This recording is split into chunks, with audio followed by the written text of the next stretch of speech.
Thank you very much for the invitation to talk about this interesting topic of whether biomarkers will change how we diagnose kidney cancer. So where in kidney cancer in the patient's journey do we most need a biomarker? Well, ideally, we would want one in early detection, meaning our ability to pick up kidney cancer using a blood test or a urine test before there are any signs or symptoms or before a scan has been done to detect kidney cancer.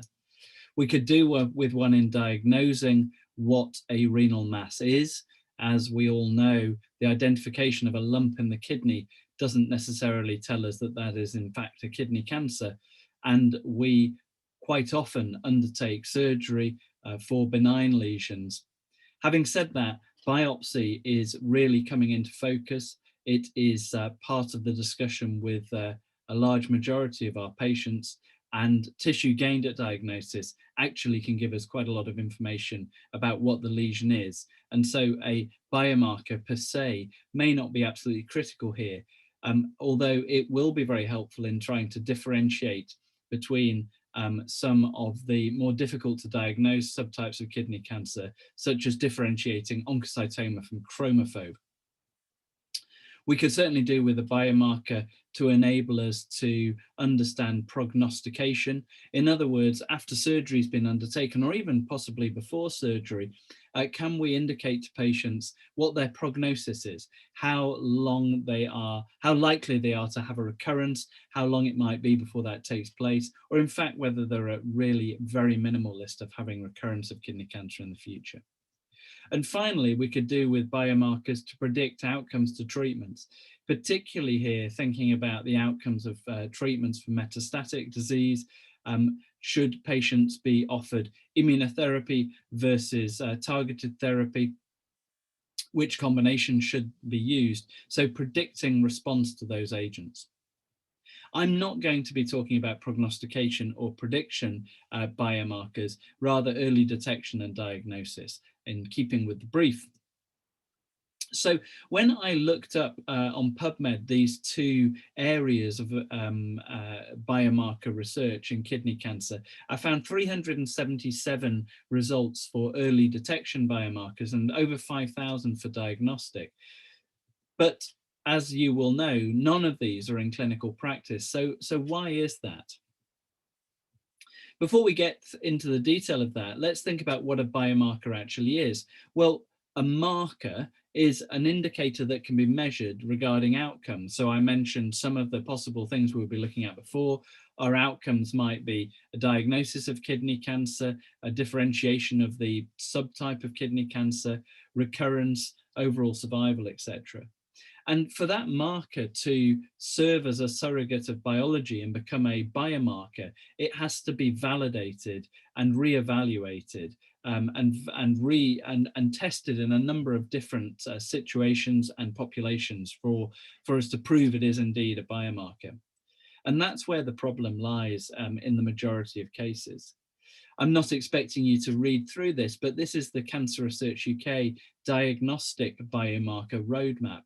And the point of showing this is that you can see there are multiple steps between the initial question being asked right through to transferring a biomarker into routine clinical practice. And it's somewhere along these steps, usually at the step of validation, that things fall over and it's not possible to validate the biomarker. So next, what about the biosamples that we might use? Well, there are three obvious types of biosample in our patients with kidney cancer: urine, blood, and tissue, either taken at the time of usually at the time of a biopsy in the cases of the scenarios that I'm talking about. Clearly, when we think about early detection, so here we're talking about people that are currently unknown to have kidney cancer, and we're trying to determine that they might have the disease at an early stage. Tissue-based biomarkers are irrelevant because we cannot be contemplating a blind biopsy of somebody who we don't yet know might have kidney cancer. So we're talking about liquid biomarkers. Clearly, these are attractive because they're also potentially non or minimally invasive in the cases of urine and blood, respectively. When we're talking about diagnosis, so differentiating the etiologies of a renal mass, here tissue does come back into play, but blood and urine might also be useful. What might the biomarker be? Well, it could be any range of things, but broadly speaking, we're thinking about DNA changes, so mutations or methylation, alterations in the RNA, findings in the RNA, protein-based assessments of proteins that are upregulated in and overproduced in kidney cancer, in particular, or exosomes. These are the main classes of biomarker that we're considering. So let's think about early detection. We're talking here about urine and blood, as I said. And one avenue of research that you will have heard a lot about over the last 5 to 10 years is that of circulating tumor DNA, which can be found in the plasma, or cell-free tumor DNA in the urine. And some of the work I'm just going to show you now has been undertaken by Chris Smith in the laboratory of Nitz and Rosenfeld at the University of Cambridge. And actually, circulating tumor DNA is purported to potentially be useful throughout those different stages of biomarker assessment that I explained, right from early diagnosis and screening through to monitoring of metastatic disease. So in the work that we've undertaken in circulating tumor DNA in kidney cancer in Cambridge, we looked at 2 different cohorts of patients, one from Cambridge, one from Austria, where we had a range of different presentations of renal tumor. We had small renal masses with a range of different pathologies, including chromophobes as well as oncocytomas. And we also had patients with metastatic kidney cancer, again, with a range of different histological subtypes. We had tissue and longitudinally collected plasma and urine across the 2 cohorts. We tried a few different techniques. We tried inexpensive and rapid techniques such as shallow whole genome sequencing, right through to very expensive targeted sequencing approaches undertaken by a couple of different methodologies using the Cambridge and Austria cohorts. This is work that we've published in Genome Medicine, which essentially showed that we can detect circulating tumor DNA in kidney cancer. We can detect it in approximately 50% of patients in their plasma and 50% in the urine across a range of different subtypes, including some small renal masses in a minority of cases, and including oncocytomas. So we're finding alterations in the circulating DNA of people with oncocytomas. In fact, in patients in whom we had both tissue, blood, and urine, and we used the very most sensitive of techniques that we had available to us. This was a small cohort, but we were able to find in about 85% of those patients circulating tumor DNA using either plasma or urine. We found that these were actually almost mutually exclusive, and so testing both fluid types is useful. Unsurprisingly, the size of the tumor did have a bearing over whether circulating tumor DNA would be found. The larger the tumor was, the more likely it was to be identified. And in fact, when we started looking at patients with venous tumor thrombus, we were significantly more likely to find ctDNA in the plasma in particular. So size and level of local advanced disease did dictate what we were able to see, but it is important to say that in a minority of patients, we did find ctDNA in small renal masses. Now, the problem with this technique was that the levels of ctDNA are extremely low, and we needed to evaluate the baseline tissue to determine which mutations we should look for. And so it's not really currently a technique that is easily applicable to that early diagnosis approach, where we're essentially screening people using urine and blood, but without tissue. Another approach I wanted to talk through that we've been evaluating in Cambridge is a point of care protein-based detection approach with colleagues in the Department of Physics. This is Russell Coburn. He's a fellow of the Royal Society, and he sells himself as the magnet guy. So he develops magnetic nanoparticles. So we're using these magnetic particles, which are shown in the schematic on the left, to essentially barcode and have antibodies labeled onto these so that we can pull proteins out of solution and potentially pull lots of different proteins out of solution based on the number of holes that we see running through each of these little magnets. You can see here, this is one with one hole, here is one with two, and you can see actually in real life, here is a small nanomagnet with one hole, and here are a cluster with two. So we can load these nanomagnets with our antibody of choice and then pull out of solution, which in this case would be urine, proteins of interest.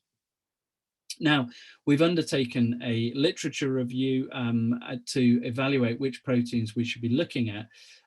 Many of you will have heard of aquaporin 1 and perilipin 2. These are probably the most well-known proteins that have been evaluated extensively by a group at the University of Washington. And seem to have a very high level of sensitivity and specificity, particularly when used together to identify people with kidney cancer from these protein levels in the urine. But there are other proteins, as you can see in the table on the left here: carbonic anhydrase 9, KIM1, NMP22, RKIP, NGAL, all show some promising results, but often mixed data from a range of different studies in the literature. All of these, though, we are evaluating using our nanomagnets, using the a multi-parametric approach. You can see here that using this approach, we are able to really find very low levels of perilipin as an example. You can see that we're beginning to detect it very nicely at around about 100 nanograms, which is exactly the lower limits that we would like to see. So this is potentially a promising way that we can develop a cheap point of care assay that we can multiplex lots of different proteins onto. But I must stress that although these proteins are in the literature and these are worth following up on, there is still considerable doubt over the validity of these, and that is something that we're factoring into this work to allow a range of different validation sets to try and confirm once and for all that they are or are not useful. Now, thinking of other related approaches, circulating tumor DNA methylation has come into focus recently, partly because it's been used in a couple of high-profile papers. One was using cell-free MEDIP, or seq, which is one particular approach for looking at these methylation changes in DNA.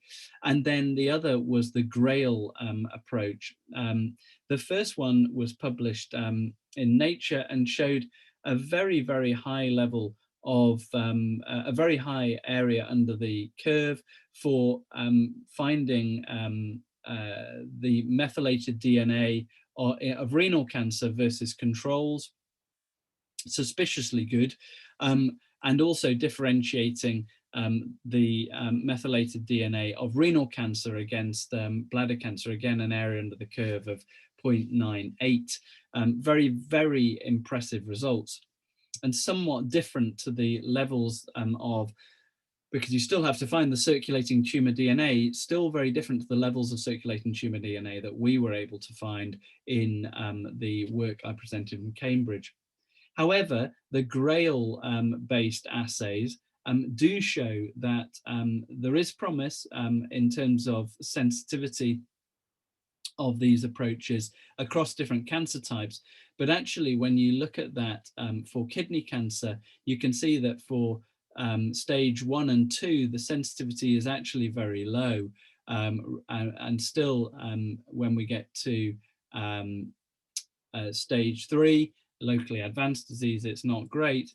And stage 4, we're starting to see it improve. So some conflicting information from the recent literature, which shows once again that the validity of these results is brought into question.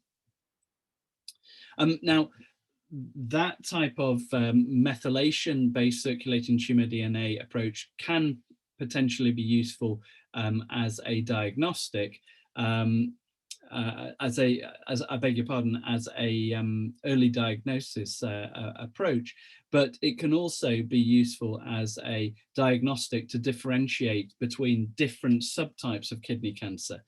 So in particular, it would be very useful to be able to identify, based on methylation, oncocytomas from renal cancer, but particularly from, let's say, chromophobe renal cancer, where there is quite a lot of histopathological similarity. And so this is work that we undertook with colleagues at Stanford University, published in JCO Precision Oncology, where we looked at CPGs that had very large methylation differences between oncocytomas and chromophobe renal cancers. We found almost 80. We honed this down to a diagnostic model where 30 CPGs could be used to diagnose between oncocytomas and chromophobe renal cancers. And actually, we're able to independently validate this with a good area under the curve of 0.87. So essentially, we're able to use this test on tissue to differentiate oncocytomas from chromophobes and other types of renal cancer. So some promising initial information that this could be used on tissue, so in that diagnostic setting where we already have biopsy samples. My PhD student, Sabrina Rossi, has tried to take this further, where she has gone a little bit back to a full set of CPGs using a machine learning approach on over 1,500 patient samples to relearn which of the methylated DNAs are going to be most useful in a model.